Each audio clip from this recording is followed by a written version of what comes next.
Hello everyone and welcome to the channel. Thanks for joining me today. Hey, I want to apologize because I had this really big ride planned this last weekend. I was going to go to Horse Creek Recreation Area. It's going to be super cool. There were like all these, it was mostly off-road once I got there. And there were creek crossings. I'm talking like some major water crossings. And I was so stoked to do this ride. And I woke up Friday morning, which was the morning I was going to do this, and I had a fever. And so I've been sick all weekend and have been unable to get on the bike and haven't really felt like doing anything. And so today's really the first day I kind of felt any better. And I wanted to put some content out for those few subscribers who actually care, because I know there's one or two of you out there that watch my content, and let me say I appreciate you very, very much that there's anybody out there who's interested in anything I do. Is just a huge honor. So thank you. I know that I'm not the best, but I'm trying to learn.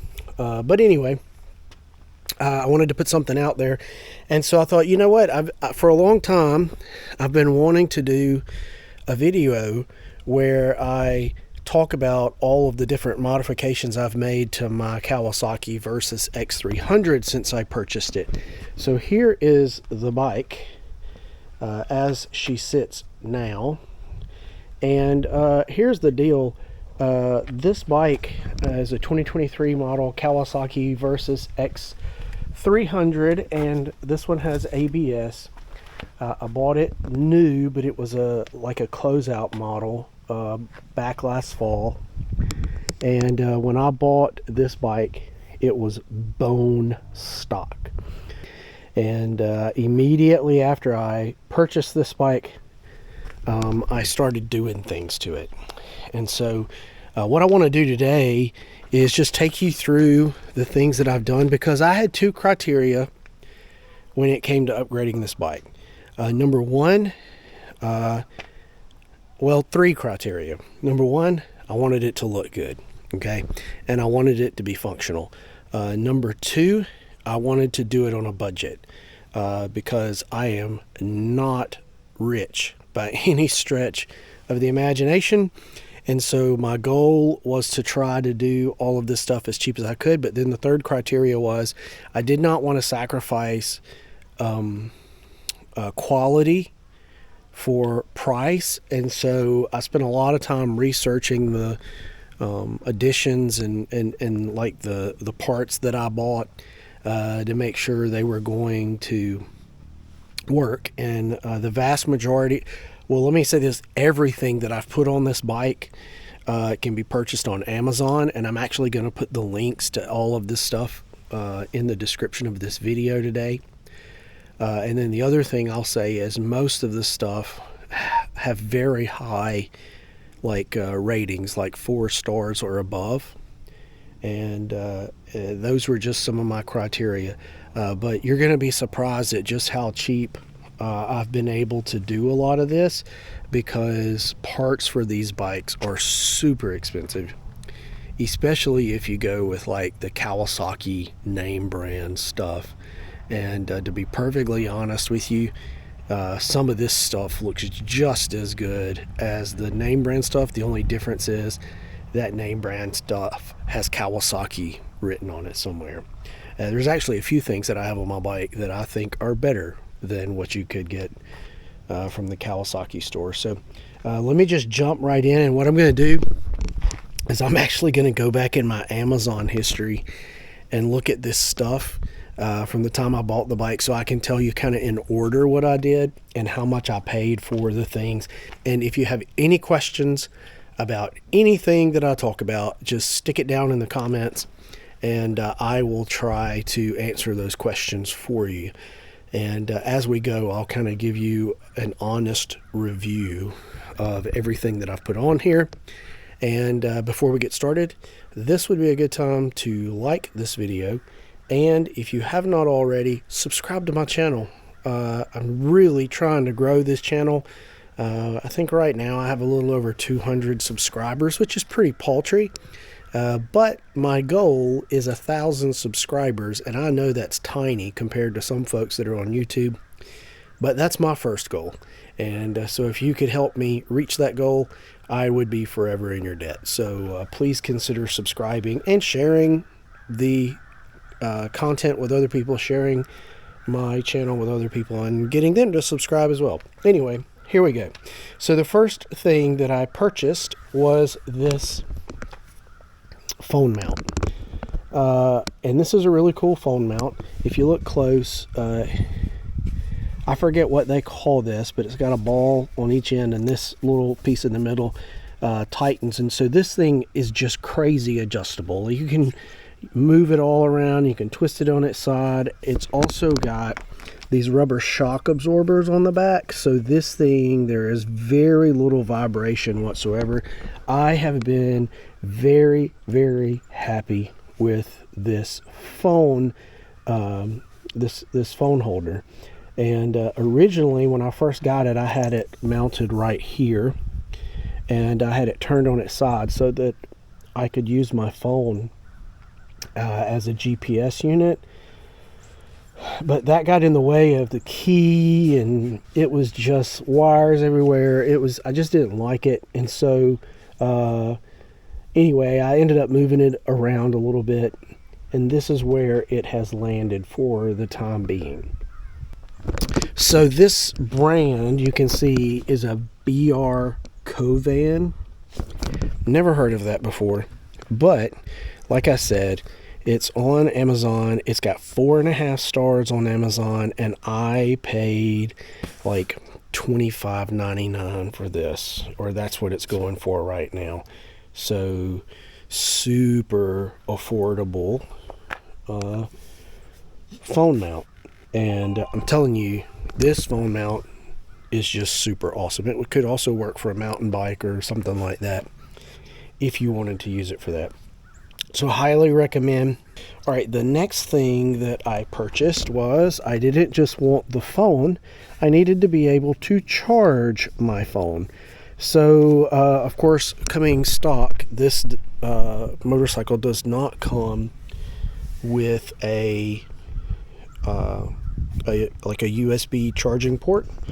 And so I purchased this charging port, and this particular charging port, it's like a no-name port, but it also came with the relay and the wiring harness that was necessary to connect this into the Kawasaki wiring harness, so that the USB port is only powered on when the key for the motorcycle is turned on. And that's important to keep you from running your battery down. And I've been very happy with it. I've seen some of them out there that actually have like a little digital readout that tell you how many volts your system is producing, and that's pretty cool. This one does not have that. But I mean, I don't really care. It's not a problem. But this one came with 3.6 stars. That rounded up to 4. For me, it's at least a 4-star item, especially for the price, because like I said, you get the relay, you get the wiring harness, you get the unit itself, all for $18.99, and you cannot beat that. My only problem with this is, you can see I have 2 things plugged into it.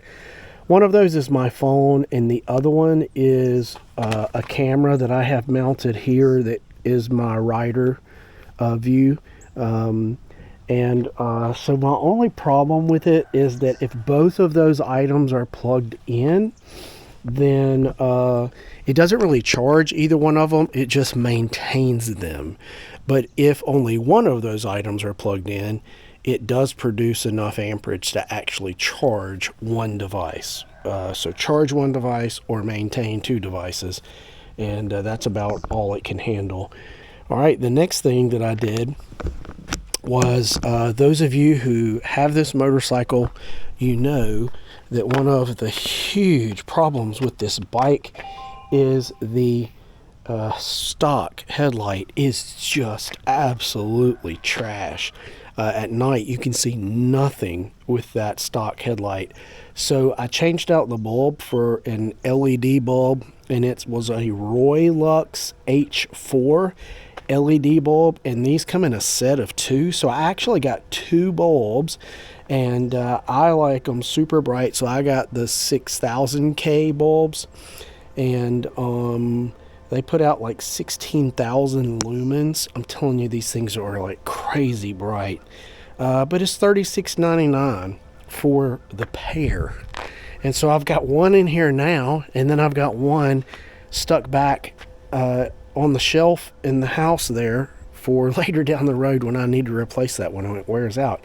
4.6 stars on Amazon. So I've been super happy with that one. And again, super affordable, and you will not believe just how much that changes your view at night. All right, the other thing that I got after that was I bought this tail bag. I know a lot of people like tail boxes, but I wanted a bag just because, and this is just my personal opinion, but I just feel like the tail boxes look too big on these smaller bikes, and it's like you got a big suitcase strapped behind you. And so I wanted something small, but I wanted it to be collapsible and or expandable, I guess, because I use it collapsed, and I just wanted it to be able to expand when I want it. And then the added benefit of this thing is it comes with some straps, so you can actually take it off and wear it like a backpack, which is pretty cool. And I have to say, it's pretty spacious on the inside. That's where I keep all my gloves and like neck gaiters and just a whole bunch of stuff. And it's also big enough that if I need to, I can put my helmet in it. So it expands pretty tall. And there's all kinds of straps for you to be able to adjust everything. It's a quick connect system, so there's these straps that go under the tail bag, the tail shelf back here, and then these just clip, so you can clip it on and clip it off pretty easily. And if you wanted to, I don't, because I'm not putting anything in here that I really care about somebody stealing. But if you wanted to, you could get one of those luggage locks and put through the zippers here, and then you could lock this thing up. So that was the next thing that I purchased, and let me see if I can tell you how much that was. That was $47 is what I paid for that. $47. So again, you can't beat that. And wait, I'm sorry, $37.99. $37.99, 4.2 stars, and I would concur. Really good deal. Next thing that I purchased was a center stand.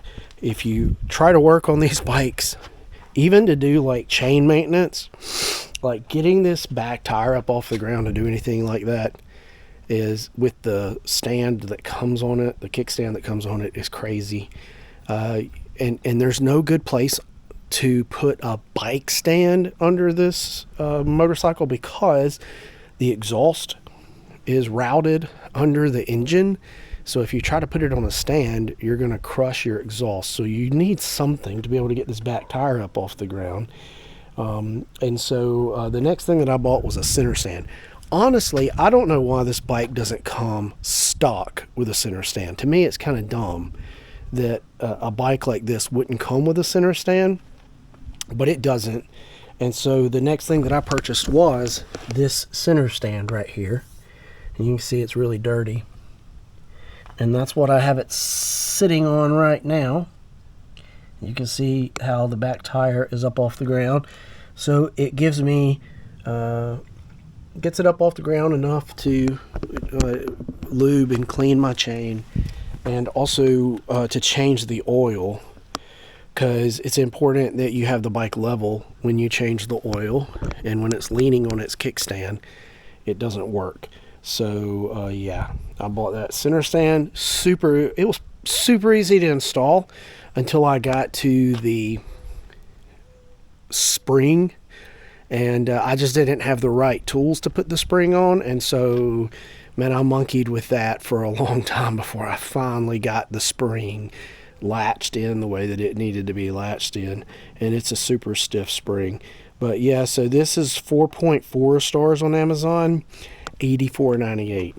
So again, that's one of the more expensive things that I've purchased and put on this bike, but it's also the thing that I have absolutely used the most. Like, I would say if there's anything on this bike that is an absolute must have, it's the center stand. And so if you don't have one of those, I'd encourage you to get one. Next thing that I purchased, because I wanted to get the phone away from down here, and I also wanted it, at that time I was trying to shoot camera footage through the front windshield, and so I just needed to be able to mount some things up here. And so I purchased this mounting system right here, and it's a Fydun. Fydun is the name brand of this mounting system, and it has 4 stars, and I paid $25 for it, and it was a pretty good purchase. Now let me say this, there are some people who do not like this mounting system, and they've said that it'll break on you, but I've had quite a bit of weight on this thing ever since I put it in, and it's not broken for me. It's not even bent or shown any sign of strain, really. People say that it will break like right around this area right here, or right down here where this little notch is, if you look. And I keep an eye on that, and like I said, I have not seen any indication that mine is even leaning in that direction. So I've been super happy with it. The next thing I bought were the crash bars, because man, right after I bought the bike, like literally the next day, I was loading it on a trailer and I dropped this bike, and you can see I scratched up my shroud, and there's a huge scratch right here on my headlight. All of that from one drop. And I think there's a little scratch right there. I about cried. I'm not lying. This bike was pristine. It was perfect. And then I dropped it the day after I got it, and I was so mad. And so I knew I was going to be doing a lot of off-road riding. That's kind of like my thing that I love to do the most. And I knew that eventually this bike was going to get dropped. And also, I'm learning how to do all this. And so I just knew that there's no way that I'm not going to drop this bike. And so to me, the crash bars were non-negotiables. I had to have those. So I started like pricing them out. And like the Kawasaki bars are insanely expensive, like upwards of $200, way up there expensive. And then I saw T-Rex Racing makes some, but honestly, the T-Rex Racing ones are very similar to this, and they were way more expensive than these. And so I found these on Amazon, and I think they're kind of like knockoffs of the actual Kawasaki bars themselves.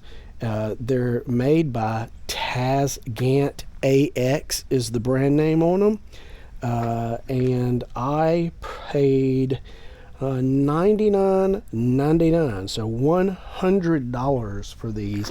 I'm telling you, a ton less than what the original Kawasaki bars would have cost. And these have 4.8 stars on Amazon, and they were super easy to install.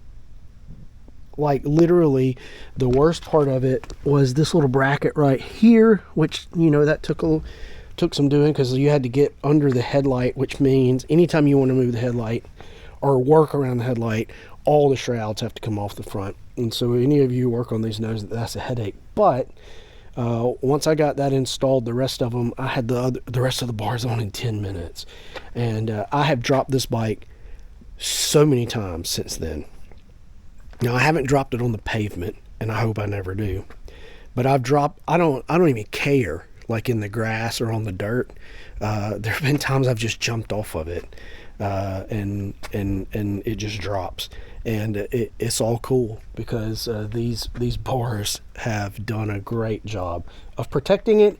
And then I decided that I wanted to protect the bars themselves, and so I found these rubber bumpers on Amazon as well.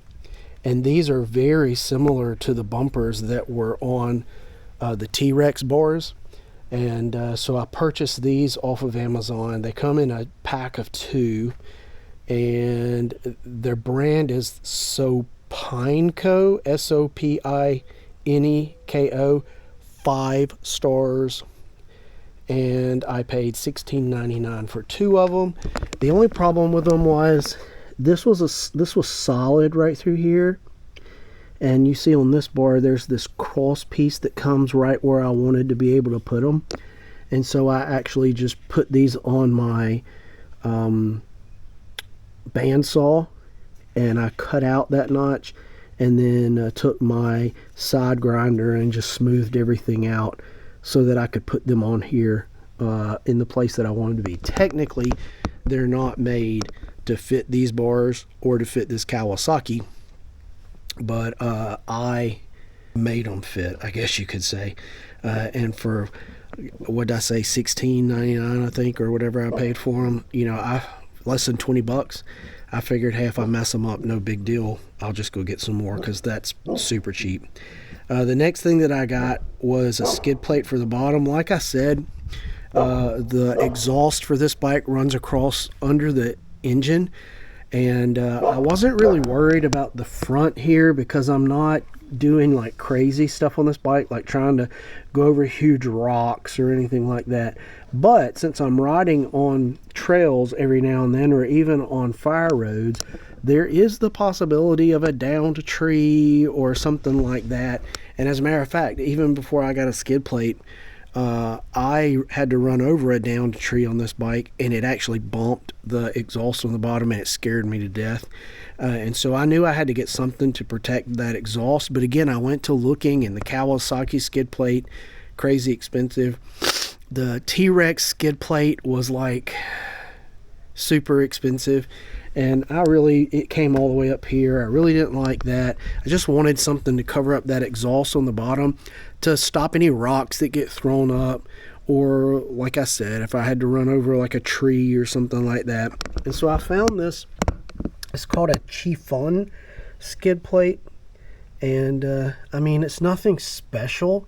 Obviously, it's kind of thin, and if I ran over, something massive that got kicked up in there, it probably wouldn't do much to protect everything down there. But I've banged it off of plenty of things so far, and it's done a really good job.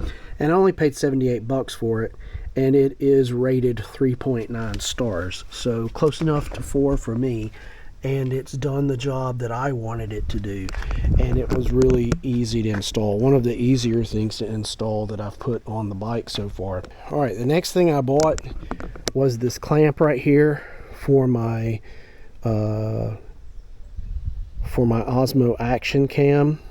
And the thing I love about this clamp is, look at all these threaded holes. I mean, they're everywhere on here. So there are so many configurations that you can use this clamp for. And you can actually put multiple devices on it. All you have to have is the mounting hardware. And I paid $14 for this. $14. I'm telling you, this thing, once you clamp it down, it does not move. I'm telling you, it's a really, really good deal. 4.8 stars on Amazon, and I would concur. It's a really cool addition. Next thing I got were these hand guards. Been riding this a lot in the winter, and my hands were freezing, and there's no way in the world I was going to splurge for like heated grips.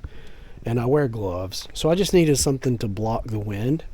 And so and then also when I'm riding through the woods, something that would kind of deflect tree branches and stuff like that. Oh, and then one day I got hit by a bug in my hand and that was pretty painful. And so just something to give just minimal protection to my hands. And I also wanted something to kind of match the mirrors and their styling. And I feel like these do that really well.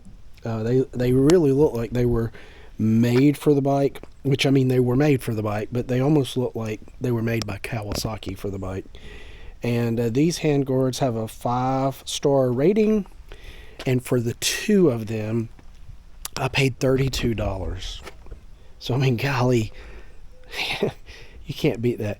I mean, and of course, they're not bark busters or anything like that. They're not going to take a beating, but that's not really what I wanted. I just wanted something for some minimal protection. They were a bear to put on. They were just difficult to put on. I'm just going to be honest with you. And they were time consuming to put on. But for $32, you can't beat that price.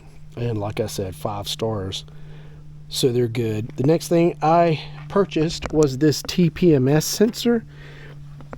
And look how it comes with its own mount and everything. And the TPMS sensors themselves screw on to the valve stem.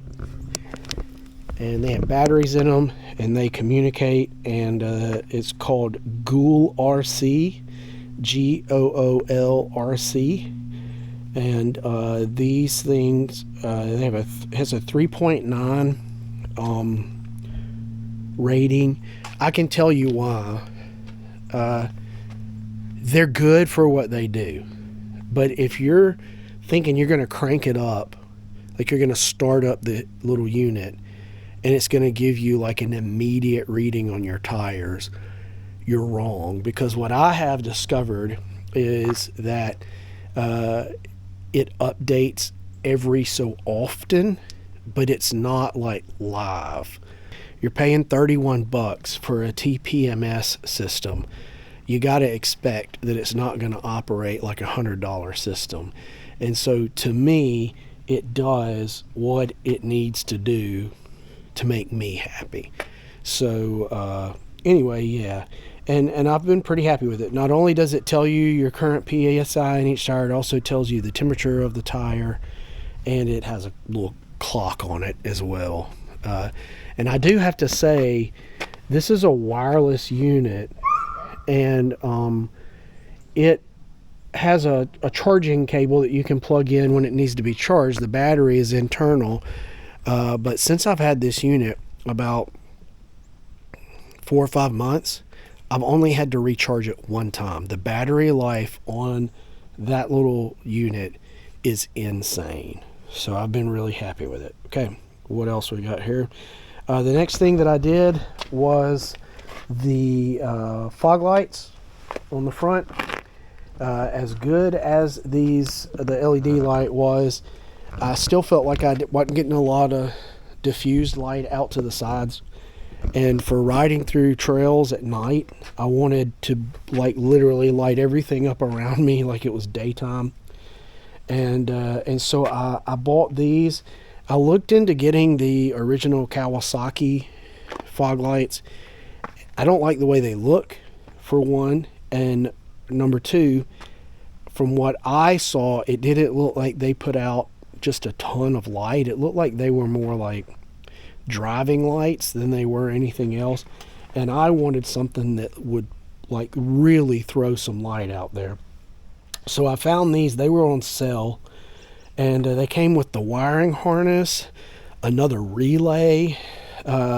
They even came with a switch. I didn't use the switch because the switch they came with was just a simple on and off switch, but I wanted to have the option of either running these lights all the time or running these lights when I had my high beams on.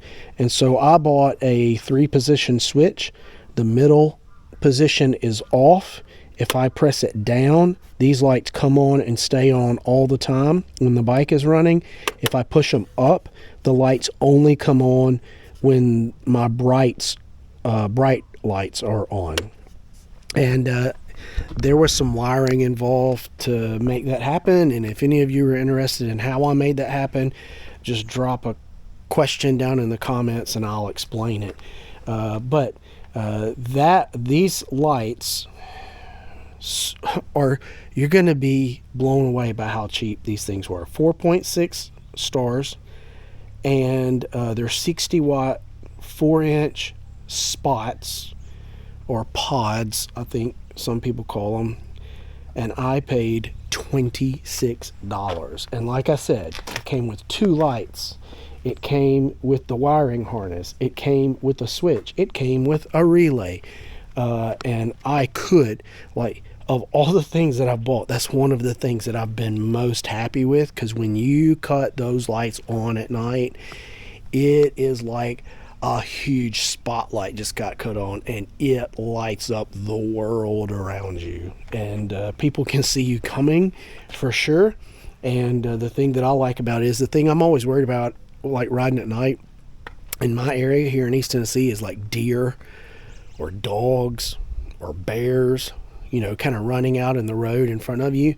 And I actually almost had a mishap with the old, like, original lights, because, you know, I passed and I didn't even see these deer standing on the side of the road until they tried to run out.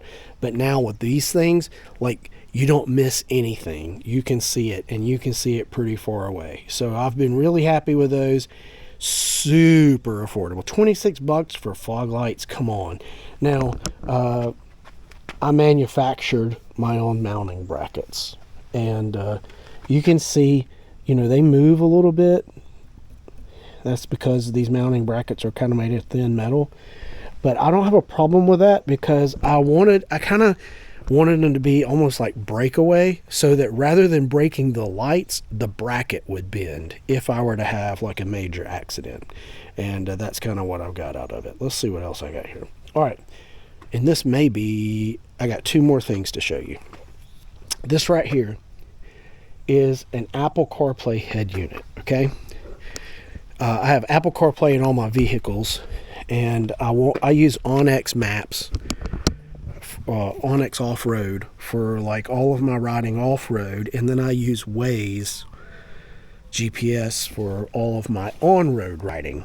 And I just didn't, it just got old really quick trying to switch back and forth apps on my phone, and then doing music on my phone. So I wanted a head unit, something like I have in my cars. And so I found this thing, and of course I've looked at I think they're called CarPlay or something like that. They're like $250 for something, and this is probably a knockoff of that. But like I said, I'm super happy with it. It comes with all its wiring and stuff like that. It comes on when you turn the key on, and you'll see, this is what it looks like. Look, it's going to connect to my phone automatically. Just give it a second. There you go. I didn't touch anything. It just connects automatically, and it's wireless CarPlay. Wireless CarPlay. That is awesome. You can't beat that. That is really, really cool. And so super happy with it. And let me see. It's Volam Moto, VOLAM Moto, 4.3 stars. Honestly, I don't know why anybody wouldn't give it 5, because for the price, it's amazing. $142, so about $100 cheaper than the name brand stuff. And it has all the features that the name brand has. I mean, I think you can even connect cameras to it and put an SD card in it, and it'll record stuff.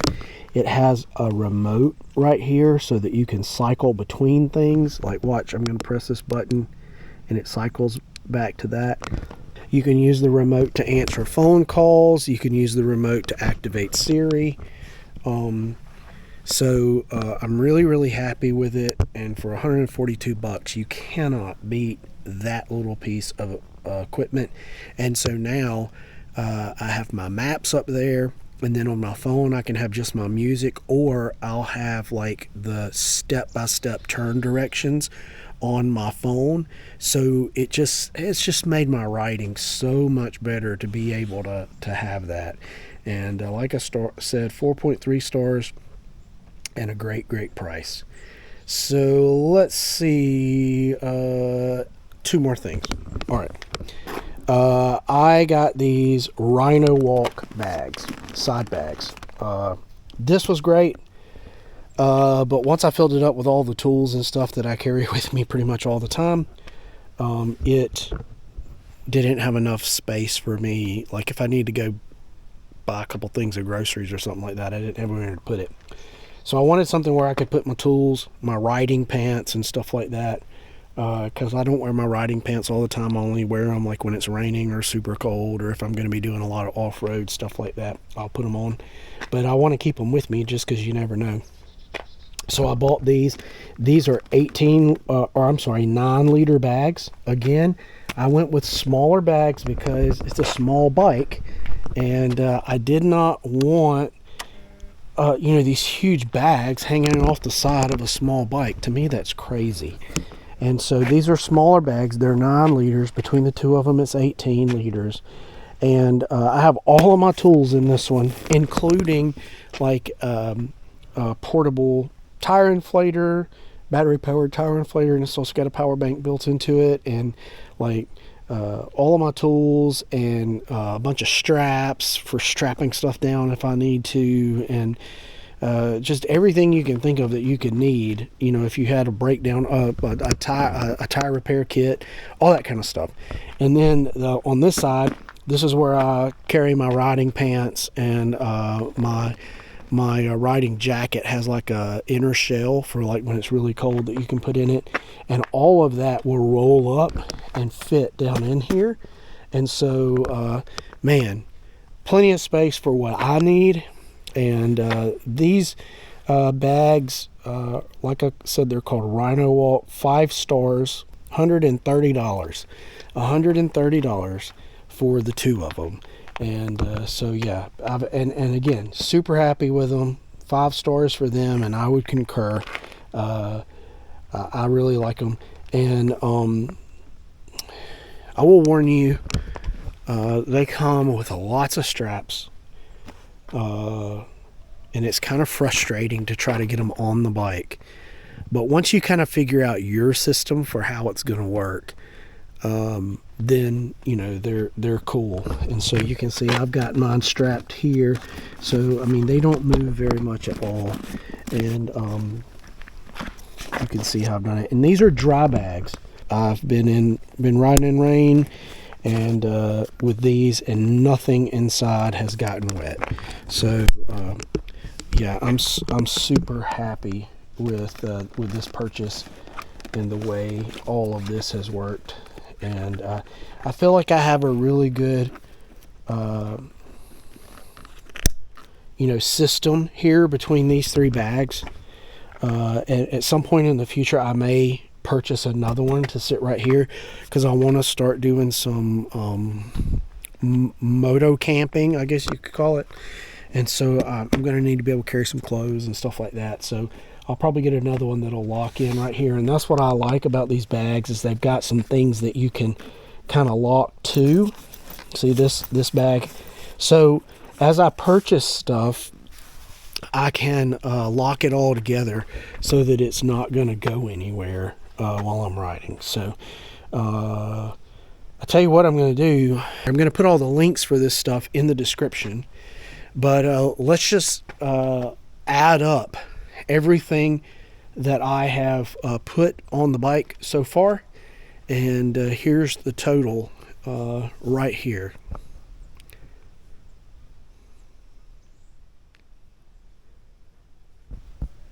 I can tell you that if you were to go to a motorcycle shop or buy all of this stuff from Kawasaki, you would spend a whole lot more than that. And again, all of this stuff is 3.5 to 5 star stuff, and the things that are less than 4 stars, they're on the cheaper things that don't really matter anyway, and it's stuff that I'm perfectly happy with. So yeah, you can absolutely outfit an adventure bike on a budget and have good stuff on it. I mean, in my opinion, this bike looks sweet.